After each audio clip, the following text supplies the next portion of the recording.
पूजनीय श्रीमद स्वामी ज्योतिरूपानंद जी महाराज के भक्तिपूर्ण प्रणाम जानाई। अन्यान्य पूजनीय एवं श्रद्धेय सन्यासी ब्रह्मचारी बृंद एवं भक्तबृंद,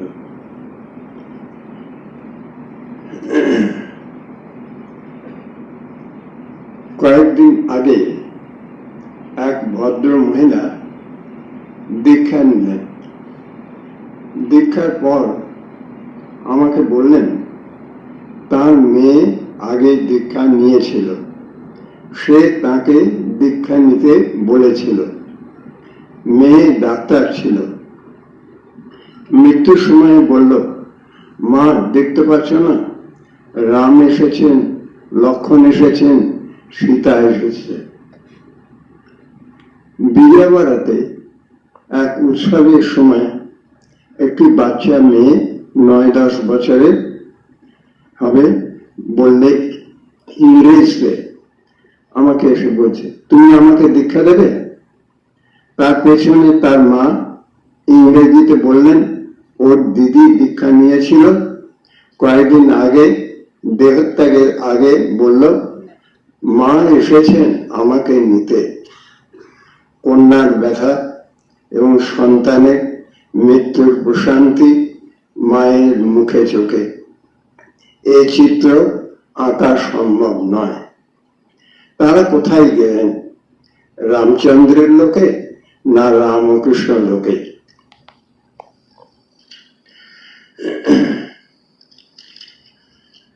মায়ের কথাতে আমরা পাই ঠাকুর তোমাদের জন্য রামকৃষ্ণ লোক তৈরি করেছেন। শরৎ মহারাজের শরীর গেলে পর খোকা মহারাজ একজনকে লিখেছেন, শরৎ এখানে যেমন ঠাকুরের সেবা করেছে ওখানে গিয়েও ঠাকুরেরই সেবা করবে। বাবুরাম মহারাজও অনেককে ওইভাবে পত্রে বলেছেন। একদিন শান্তানন্দ মহারাজ আমাকে জিজ্ঞাসা করলেন, অনেকদিন বীরানন্দ মহারাজকে দেখছি না তো। তখন 1967 সাল। বীরানন্দ মহারাজ তো 1951 সালে দেহত্যাগ করেছেন। যখন আমি সে কথা শান্তানন্দ মহারাজকে বললাম, উনি চুপ করে থাকলেন। প্রেমেশানন্দ মহারাজ অন্ধ, চলৎশক্তিহীন অবস্থায় কাশীতে আছেন। একদিন রাত্রি 2টোর সময় সেবা করতে আমি গেলাম। দেখি মহারাজ বলছেন, ভবনাথ কোথায় গেল? এই তো ছিল। আমি বললাম, মহারাজ আপনি হয়তো স্বপ্ন দেখছেন। তিনি আমার গলা শুনে বললেন, হয়তো তাই হবে। প্রেমেশ মহারাজ আমাকে বলেছিলেন, আমাদের 3টি আকাশ আছে, মহাকাশ, চিত্তাকাশ, চিদাকাশ। মহাকাশে আমরা এখন যে জগতে আছি, চিত্তাকাশে আমরা স্বপ্ন দর্শন করি, ভালো বা মন্দ।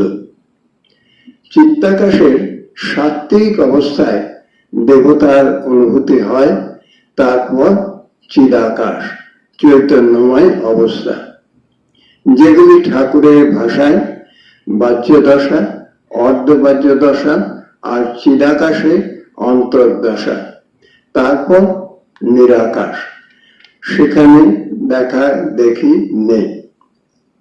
গীতাতে আছে মদ ভাবা মানসা জাতা, অর্থাৎ এগুলি মানুষ লোকে সৃষ্ট হয়, পরে মহাকাশে আমাদের জগতে প্রকট হন।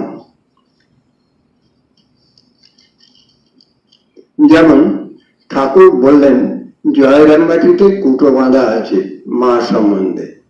লীলা প্রসঙ্গে বর্ণনা আছে ঠাকুর দেখছেন বিলম্বমার্গে সপ্তর্ষি থেকে জ্যোতি এসে ধরাধামে এসে পড়ল।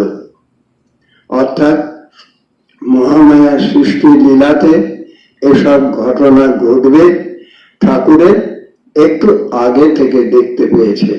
তাই শরৎ শশীকে যীশু খ্রিস্টের দলে, মথুর, বলরাম, শম্ভু, সুরেনকে তার রসদ্দার রূপে আগেই দেখেছেন। কেশবকে আগে দেখলাম ময়ূর পাখা মেলে রয়েছে, ভৈরবী, ন্যাংটা, জটাধারী সব আসবে, অর্থাৎ চিরাকাশে তারা নির্মিত হয়ে রয়েছে। রাখাল, বাবুরাম, যোগিন, গিরিশ, শ্রীমন সবাই চিদাকাশে আগে সৃষ্ট হয়ে সময় মতো অবস্থায় পরপর মহাকাশে প্রকট হয়েছেন। ঠাকুর বাবুরাম মহারাজকে বলেছেন, আমি বাঁদর নাচানেওয়ালা, তোরা বাঁদর। অর্থাৎ রামকৃষ্ণ লীলা আগে চিরাকাশে ঘটে গেছে, সময়ে মহাকাশে আবির্ভূত হচ্ছে। ঠাকুর যখন কাশীপুরে, সে সময় মাস্টারমশাইয়ের মনে তীব্র ইচ্ছা হয় কামারপুকুর দর্শনে। ঠাকুরের কৃপায় তিনি দেখেছিলেন কামারপুকুর স্থূল জগৎ নয়, চিন্ময় জগৎ। মাস্টারমশাই যখন কথামৃত্যুর লিপি উদ্ধার করতেন, সাধকের মতো উপবাসী থেকে একান্তে ধ্যানালোকে এক চৈতন্যময় জগতে চলে যেতেন। আমরা যেভাবে ফিল্মে রামায়ণ মহাভারত দেখি, উনি ওইভাবে ঠাকুর, পার্শ্বদ, পরিবেশ, ব্যক্তি এবং উক্তি যেন দেখে লিখতেন। এগুলি চিদাকাশ এবং চিত্তাকাশের মাঝের অবস্থা।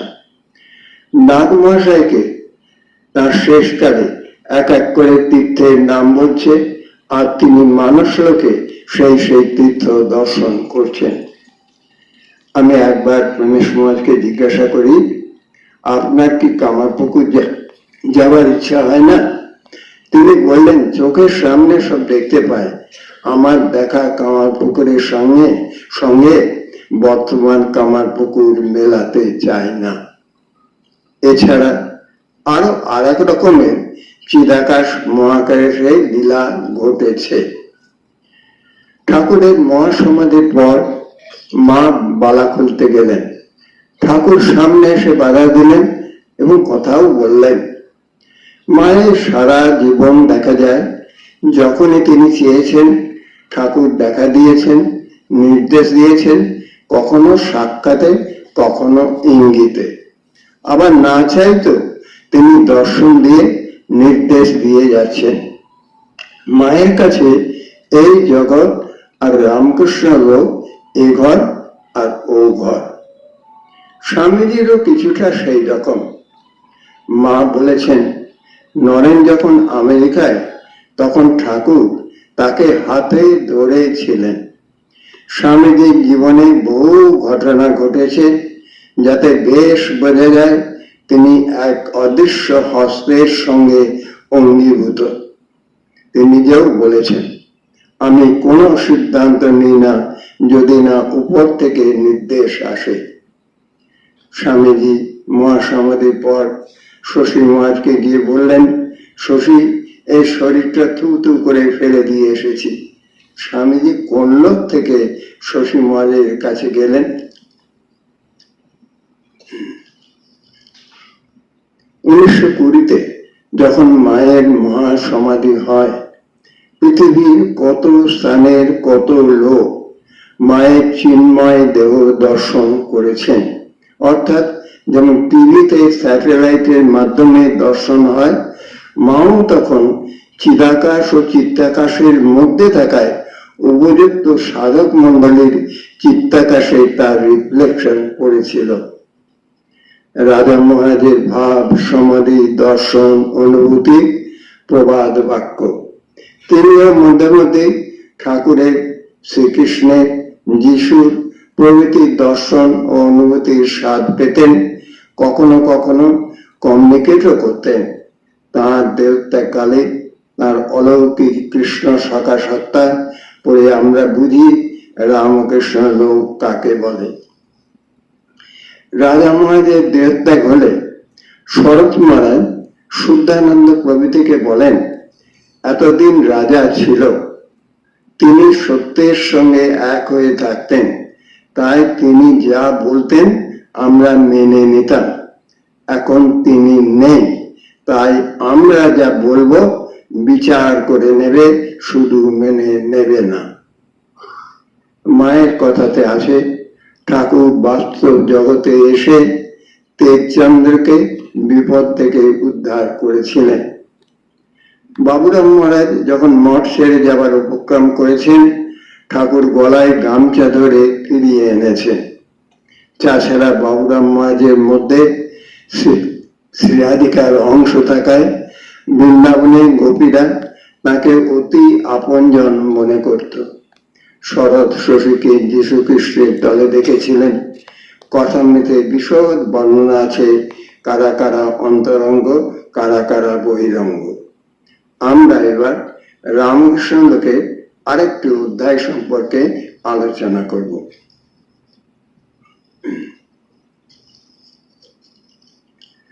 কাশীপুরে ঠাকুর যখন চিকিৎসার জন্য গেলেন, তিনি নিজেই তার সেবার জন্য দায়িত্ব ভাগ করে দিলেন। সুরেন কি করবে, বলরাম কি করবে, মাস্টার কি করবে, তিনি জানতেন কেউই ধনী নয়, যাতে তাদের উপর চাপ না পড়ে ভাগ ভাগ করে দিতেন। আর ছোকরারা তো পয়সা দিতে পারবে না, তারা সেবা দিত। ঠাকুর মাস্টারমশাইকে বলেন, তুমি আর এরা যে আমার জন্য চিন্তা করছো, এই বিদ্যামায়া, এই বিদ্যামায়া ধরে ধরে ব্রহ্মজ্ঞান হয়। পরবর্তী জীবনে তাদের কার কত আধ্যাত্মিক অবস্থা হয়েছে বিশেষ জানা যায় না, তবে মনমোহন, রামচন্দ্র, অক্ষয় মাস্টার প্রভৃতি লেখার মধ্যে বোঝা যায় তাদের জীবন কিরূপ রামকৃষ্ণময় ছিল। ভক্ত মালিকা এবং বর্তমানে বিভিন্ন রচনা ও স্মৃতিকথার মধ্যে বোঝা যায় তাদের মন কোন লোকে থাকত। আমরা জানি মা যখন নীলাম্বরবাবুর বাড়িতে ছিলেন, একদিন গঙ্গার ঘাটের উপর বসে জপ করছিলেন। হঠাৎ দেখলেন ঠাকুর কোথা থেকে এসে তত্তর করে নেমে গেলেন, গঙ্গায় মিলিয়ে গেলেন। তারপরই নরেন এসে সেই গঙ্গা জল জয় রামকৃষ্ণ বলে ছেটাতে লাগলো, আর সব মুক্ত হয়ে যেতে লাগলো। এই সাধারণ ঘটনাটি একটি অসাধারণ লীলার আনুষঙ্গিক দোতনা। মা যেন এক চোখে গোটা সঙ্গের ভবিষ্যৎ দেখে নিলেন। নরেনের মাধ্যমে কিভাবে পৃথিবীতে শ্রীরামকৃষ্ণ ভাব প্রচার হবে, সব যেন সিদ্ধান্ত হয়ে গেল। এই ঘটনা কি রামকৃষ্ণকে নয়? মা একদিন নিবেদিতাকে বলছেন ঠাকুরের সাদা সাদা ভক্ত দেখার কথা। নিবেদিতা উন্মুখ হয়ে জিজ্ঞেস করলেন, কবে, কোন তারিখ সে ঘটনা ঘটেছিল? মা বললেন, অত দিন তারিখ জানি না, তবে রথের আগে পরে হবে। নিবেদিতা ঘরে গিয়ে তার ডায়েরি খুলে দেখলেন তিনি তখন সবে যুবতী এক মিস্টিক সেন্টকে দর্শন করেছেন।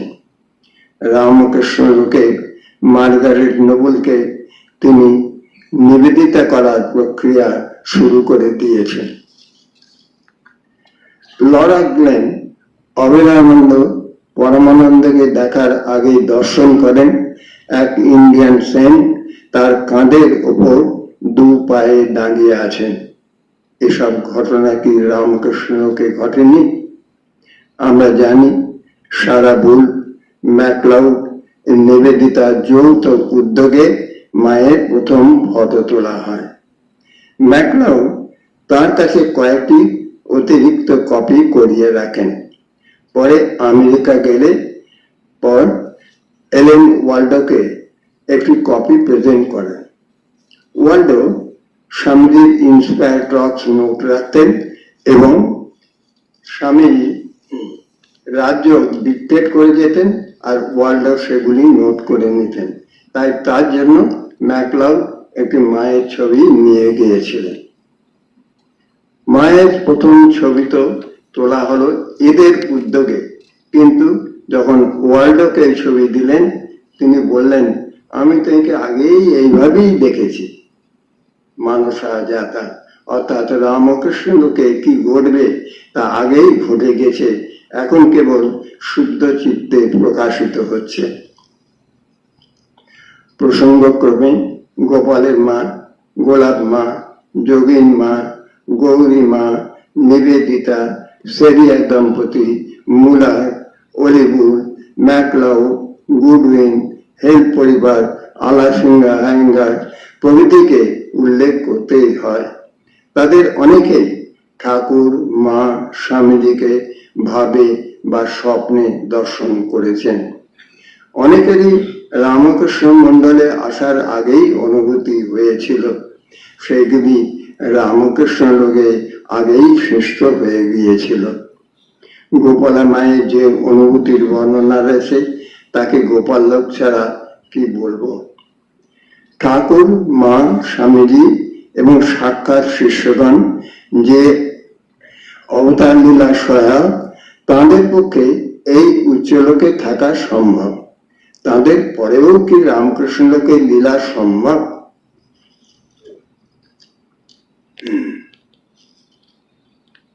আমরা দেখুন ধর্ম প্রসঙ্গে ব্রহ্মানন্দ, প্রেমানন্দ প্রেম কথা, শিবানন্দ বাণী, তুরীয়ানন্দের পত্রাবলী, শারদানন্দ চরিত, লাতু মহারাজের স্মৃতিকথা, অখণ্ডানন্দ চরিতাবলী প্রভৃতি পড়ি, তখন আমরা এমন কতগুলি চিত্র পাই যেগুলি আমাদের জগতেই ঘটেছিল কেবল কিছুদিন আগে। এই মহাকাশে ঘটলেও এখন সেগুলি চিত্তাকাশের বিষয় হয়েছে। এখন আমাদের কল্পনা করে মনকে উচ্চগ্রামে তুলতে হয়, অর্থাৎ মনকে চিত্তাকাশে নিয়ে যায়। কোনো কোনো ভাগ্যবান চিরাকাশেও পৌঁছে তাদের লীলা দর্শন করেন। যেমন শান্তনু মহারাজ বলেছিলেন, বেদন মহারাজকে অনেকদিন দেখেনি। প্রেমেশ মহারাজ বলে উঠলেন, ভবনাথ কোথায় গেল। পরবর্তী পর্যায়ক্রমে বলতে হবে বিরজানন্দের স্মৃতি অবলম্বনে অতীতের স্মৃতি, শঙ্করানন্দ জীবনী, বিশুদ্ধানন্দ, জ্যোতিষানন্দ, মাধবানন্দ, বীরেশানন্দ প্রভৃতি সম্বন্ধে লিখিত ঘটনাবলী, প্রবন্ধ, পত্রাবলী তো আমাদের অনেকের সময়েই ঘটেছে, অথবা আমরাই কখনো কখনো তাদের লীলার সাথীও হয়েছি। অথচ তারা সব এখন আমাদের আধ্যাত্মিক চিন্তার বিষয়বস্তু। এখানে অনেক উপস্থিত আছেন যারা নিজ নিজ জবদানের সময় গুরুকে স্মরণ করছেন, চিন্তা করছেন, তারাই তো তার গুরুর লীলার সহায়ক। অথচ এখন গুরুগণ আমাদের ধ্যানের বিষয় হয়েছে, তাদের আমরা তো রামকৃষ্ণকেই চিন্তা করি। আজ গোটা পৃথিবীতে লক্ষ লক্ষ মানুষের বাড়িতে ঠাকুর, মায়ের, স্বামীজির ছবি।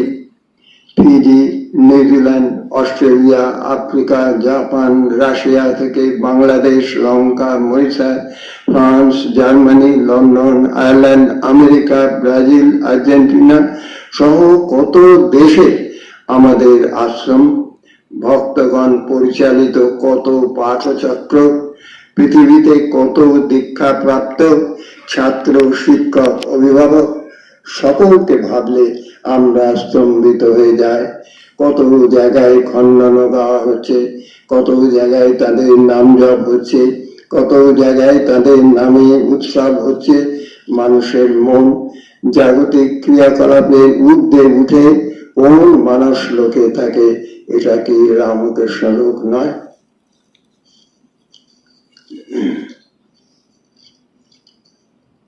যেহেতু বিশুদ্ধানন্দ মহারাজকে, শান্তানন্দ মহারাজকে এবং সারদেশানন্দ মহারাজকে ঘন ঘন দর্শনের সুযোগ হয়েছিল, তাদের স্মৃতি অনেকটা স্পষ্ট। মায়ের কৃপায় 10 বছর প্রেমেশানন্দ মহারাজকে কাছে থেকে দেখার সুযোগ হয়েছে। তিনি মায়ের কাছে মন্ত্র পেয়েছিলেন, মাকে নেচে নেচে গান গেয়ে শুনিয়েছিলেন। ব্রহ্মানন্দ মহারাজকে দর্শন করেছিলেন। মাস্টারমশাইকে তো বলতেন আমার আদি গুরু। বাবুরাম মহারাজকে কিভাবে প্রথম দেখেছিলেন, শ্রীচরণ যুগল যেন শ্রীপাদ পদ্ম। যোগানন্দ মহারাজের স্ত্রীকে দেখে চমকে ওঠেন, ঠিক যেন দেবী মূর্তি। মোটা মোটা প্যারা শরৎকুমারদের স্নেহ উৎসাহ প্রদানের কথায় আবেগপ্লুত হয়ে যেতেন।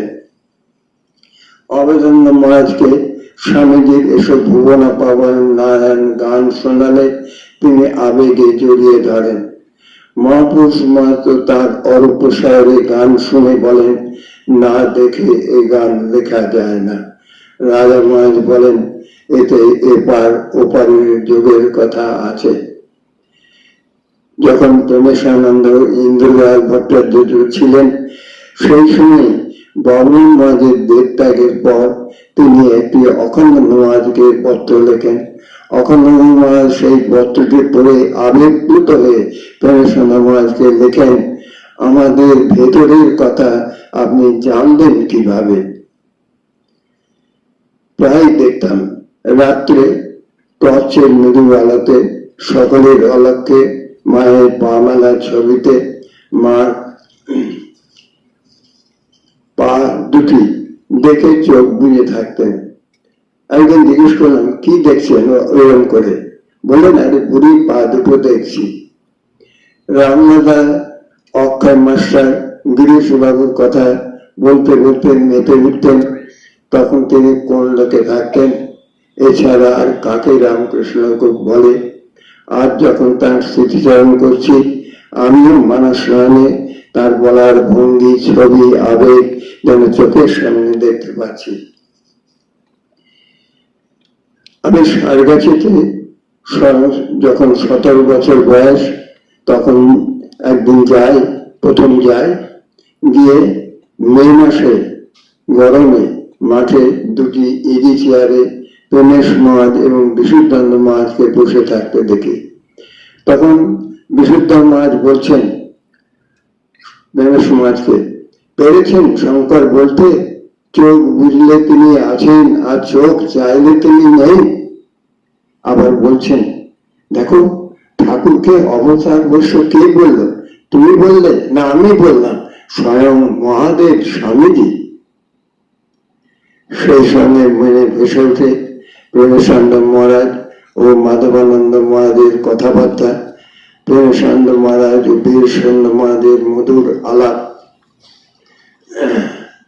যেহেতু বিশুদ্ধানন্দ মহারাজ, মাধবানন্দ মহারাজ এবং বীরসানন্দ মহারাজের সঙ্গে প্রেমেশানন্দের কথাবার্তা বইয়ে প্রকাশিত হয়েছে, তাই আমি সেগুলির আর এখানে পুনরুল্লেখ করছি না। আমি যখন ব্রহ্মচারী ট্রেনিং সেন্টারে এলাম, তখন মঠে স্বামী শান্তিময়ানন্দ মহারাজ আত্ম মহারাজ ছিলেন। তিনি মায়ের শিষ্য ছিলেন। আমি তখন সবে কাশি থেকে প্রেমেশ মহারাজের সেবা করে মঠে ট্রেনিং সেন্টারে এসেছি। তিনি আমাকে বললেন, তিনি ছাত্রাবস্থায় প্রেমেশ মহারাজের সান্নিধ্যে এসে সাধু হন। তিনি আমাকে বললেন, দেখো বেলুন মঠের দুটি অস্তিত্ব আছে, জাগতিক এবং আধ্যাত্মিক। জাগতিক যা দেখছো, এসব নিয়ে থাকলে দিন বেশ কেটে যাবে, কিন্তু ভাড়ারে শূন্য জমা হবে। আর এর আর এক আধ্যাত্মিক অস্তিত্ব আছে, যেখানে স্বামীজি বিজ্ঞান মহারাজ দেখলেন স্বামীজির ঘরে স্বামীজি ধ্যান করছেন। পুরাতন মন্দিরে এক সাধু ভোরবেলা একটু দেরিতে ঠাকুর ঘর খুলতে গিয়ে দেখলেন মহাপুরুষ মহারাজ আসন হাতে ঠাকুরের মন্দিরের সামনে দাঁড়িয়ে আছেন। তখন মহাপুরুষ রামকৃষ্ণ লোকে রয়েছেন। উদ্যাপীয় সেই লীলা করে গোড়া দাঁড়ায়, কোন কোন ভাগ্যবান দেখিবারে পায়। আজও কত লোক কত ভাবে তাদের কৃপা পাচ্ছেন। অকল্যান্ডে এক ভদ্রলোককে ঠাকুর দেখা দিয়ে বলেছেন, আমাকে ঝোল করে খাওয়া। সে ঝোল শব্দ মানেই বোঝে না, জিজ্ঞাসা করে করে ঝোল কি বুঝলো এবং খাওয়ালো। সাউথ আফ্রিকাতে একটি আমাদের আশ্রমে ঠাকুরের ফটোটি অপেক্ষাকৃত নতুন, মা ও স্বামীজির ছবি থেকে। জিজ্ঞাসা করে জানলাম এক খ্রিস্টান লেডিকে এক সেন্ট বলেছেন আমার ঘাড়ে কষ্ট হচ্ছে। তিনি কাকে দেখেছেন বুঝতে পারছেন না। খোঁজ করে করে আশ্রমে এসে ঠাকুরের ছবি দেখে চমকে উঠলেন। জিজ্ঞাসা করলেন, ঠাকুরের ছবি ঠিক আছে তো? তারা বললেন, সব তো ঠিক আছে। লেডি গিয়ে ছবির ঘাটটি দেখলো, সেখানে ক্র্যাক করে গেছে। তিনি নতুন ছবি বন্দোবস্ত করলেন। সেই পুরাতন পবিত্র ছবি সযত্নে রক্ষিত দেখলাম। ব্রাজিলে বেলে হরিজনটা আশ্রম কিভাবে হয়েছিল? রাজা মহারাজ এক খ্রিস্টান ভদ্রলোকে বারবার দেখা দিয়ে গরিবের জন্য কিছু করতে বলেন। আমরা হরি মহারাজের চিঠিতে অদ্ভুতানন্দ মহারাজের কিরকম অলৌকিক দেহত্যাগের বর্ণনা পায়। হরি মহারাজের শেষ সময় রামকৃষ্ণ লোক ও ইহলোকের চৌকাঠে যেন রয়েছেন। পরবর্তীতে আত্মচন্দ মহারাজের ডায়েরিতে জগদানন্দ মহারাজের দেহত্যাগের অপূর্ব বর্ণনা রয়েছে। স্বামী সত্যানন্দ মহারাজের স্মৃতিতে বিশুদ্ধানন্দ মহারাজের প্রয়াণ যাত্রার বর্ণনা রয়েছে। যখন চিকিৎসকগণ আশা ছেড়ে দিয়েছেন, সেই অবস্থায় তিনি এক ব্রহ্মচারী সেবককে, যাকে তিনি কথা দিয়েছিলেন দীক্ষা দেবেন, সেই অবস্থাতেও তাকে দীক্ষা দিলেন এবং শেষকালে বললেন, সত্যেন তুমি বিশ্রাম করো। সত্যানন্দ মহারাজের ডাকনা, তুমি বিশ্রাম করো, আমি জপ করি। সত্যেন মহারাজ বুঝতে পারলেন, শেষ মুহূর্ত কাঁদো কাঁদো মুখে বললেন, হ্যাঁ মহারাজ, এখন জপ করুন। শান্তানন্দ মহারাজের নাকে নল, হাতে নল।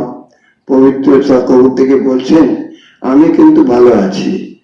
পবিত্র চক্রবর্তীর স্মৃতি কথা পড়লেই আপনারা জানতে পারবেন। আমি প্রেমেশ মহারাজকে সেবা করতাম। শেষে তিনি অন্ধ হয়ে যান, হাত পঙ্গু অবশ হয়ে গেছিল, পাও অবশ হয়ে গিয়েছিল। সেই অবস্থায় তাকে স্নান করা সম্ভব হতো না, স্পঞ্জ করতাম। তার একটি অভ্যাস ছিল, স্নানের পর রোজ গঙ্গা জল এবং একটি দানা জগন্নাথের মহাপ্রসাদ খাওয়া। ঠাকুরও খেতেন। যখন তিনি সম্পূর্ণ পঙ্গু, নিজে পারতেন না, যেহেতু তিনি অন্ধ, তাই তাকে আমি মুখে বলতাম, মহারাজ মুখটা খুলুন, চোখে গঙ্গা জল দেবো। তিনি মুখ খুলতেন, আমি গঙ্গা জল ও মহাপ্রসাদ দিতাম এবং অন্য কাজে যেতাম। শরীর ত্যাগের ঠিক 2-3 দিন আগে যথারীতি আমি স্পঞ্জ করলাম, করার পর বললাম, মহারাজ মুখটা খুলুন, গঙ্গা জল দেবো। তিনি চুপ করে আছেন। আগে বললেই খুলতেন, কিন্তু সেদিন থেকে চুপ করে আছে।